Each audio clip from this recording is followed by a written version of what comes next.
O Museu Fort East Martello, em Key West, na Flórida, mostra histórias com fantasmas e brinquedos assombrados, como Robert, que inspirou a história de Chuck, o boneco assassino. Atrai visitantes do mundo todo. A maioria fica chocada com os casos. Um deles, menos conhecido, deixa muita gente perturbada. É a mórbida história de amor entre o médico Karl Tanzler e uma paciente dele, que morreu de tuberculose. O radiologista alemão ficou tão obcecado pela mulher que viveu 7 anos com o corpo mumificado da cubana Maria Helena Milagro de Hoyos, dentro da casa dele. Antes de levá-la para lá, ele retirou o corpo da tumba onde a família a tinha enterrado. A história já rendeu livros e documentários e continua sendo pesquisada até hoje. O Museu Americano mostra parte dela.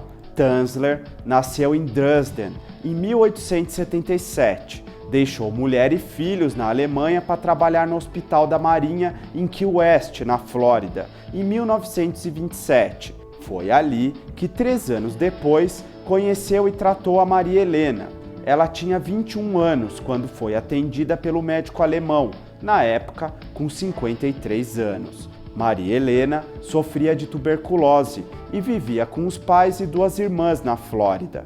O pai vendia fumo. O médico disse a amigos que ficou apaixonado à primeira vista e que a cubana tinha virado o amor da vida dele. O alemão passou então a cuidar apenas dela. Fez pesquisas, gastou fortunas com remédios e usou até tratamento com raio-x para tentar curá-la. Tuberculose naquela época era uma doença sem cura, mas a moça não resistiu e morreu em outubro de 1931. O próprio médico, que a viu morrer na cama do hospital, ajudou a família de Maria Helena com os gastos do funeral e a construção de uma cripta. Tanzler conseguiu a chave do mausoléu com a família e ia visitar o local diariamente. Dizia-se que ele tentava se comunicar com ela. Ficava horas falando sozinho ali. Ele se entregou tanto a esse hábito de visitar o túmulo que acabou faltando no trabalho, até ser demitido do hospital. A tumba de Maria Helena é reproduzida no museu em Key West, mas a história não termina aí. O médico não se conformou em visitar apenas a cripta e decidiu contratar coveiros para desenterrar o corpo de Maria Helena, 2 anos após a morte dela, e fez mais. Ele levou o cadáver até um laboratório construído dentro de um avião que estava encostado. Sem funcionar, o laboratório era chamado de Condessa Elaine. Foi ali que o médico mumificou o defunto de Maria Helena. Ao fim do processo, o médico levou o corpo para a casa dele. Ele a botou na cama onde dormia.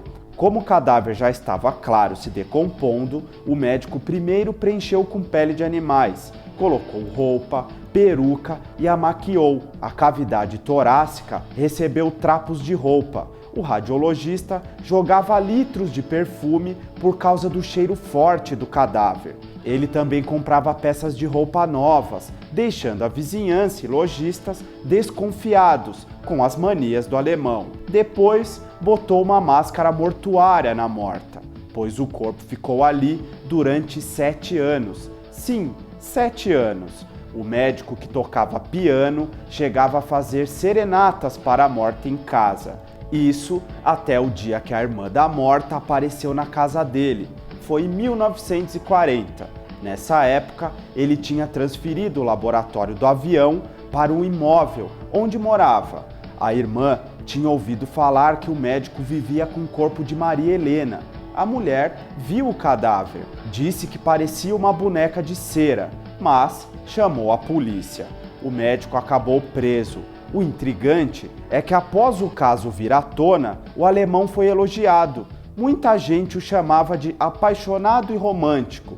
O alemão chegou a contar à polícia que queria cremar Maria Helena e mandar os restos mortais de um avião nas nuvens. O corpo de Maria Helena foi fotografado e ganhou as manchetes de jornais da época. Mais de 700 pessoas visitaram o lugar para ver os restos mortais. As fotos são chocantes. O corpo foi enfim enterrado, mas em local não revelado.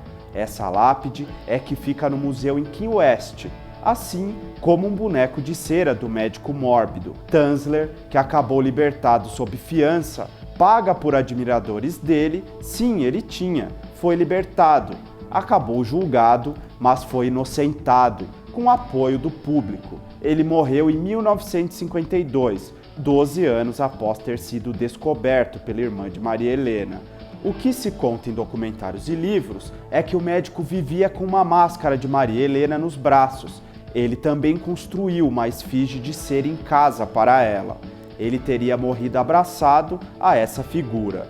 A tumba e a história ainda chocam os visitantes do museu. Esse é o boneco que reproduz o cadáver de Maria Helena no museu. O homem chegou a escrever uma autobiografia chamada O Segredo do Túmulo de Helena, em 1947, em que conta detalhes de sua insana história de amor. Você se lembra do Chuck?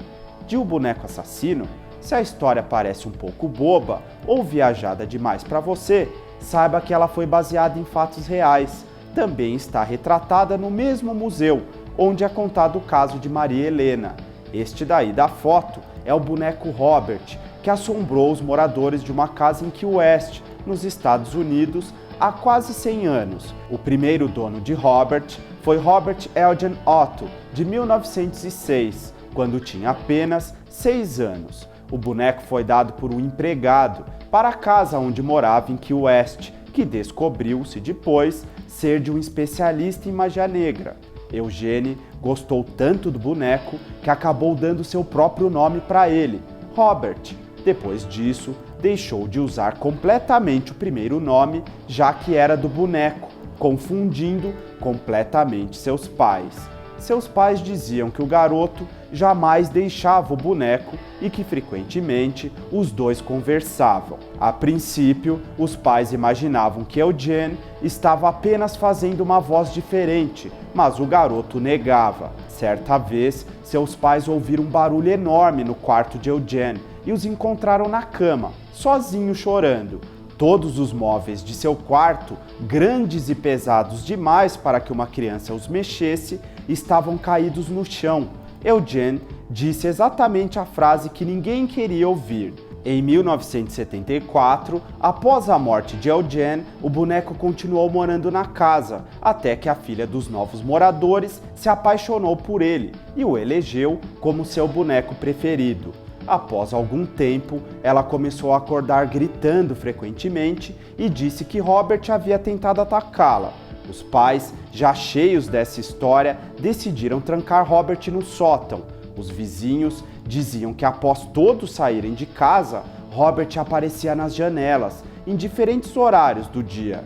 Robert fez até com que seus pais deixassem sempre um lugar para ele na mesa do jantar. Hoje em dia, a casa dele é o museu e Robert continua lá. Várias pessoas sem muito medo de espíritos costumam tirar fotos com o boneco, como se ele fosse apenas isso, um boneco. As informações são de R7. O pai dela não aceitou a valentia e braveza do rapaz e interviu. Expulsou o agressor da filha de casa imediatamente, à base de socos e pontapés. Veja as imagens.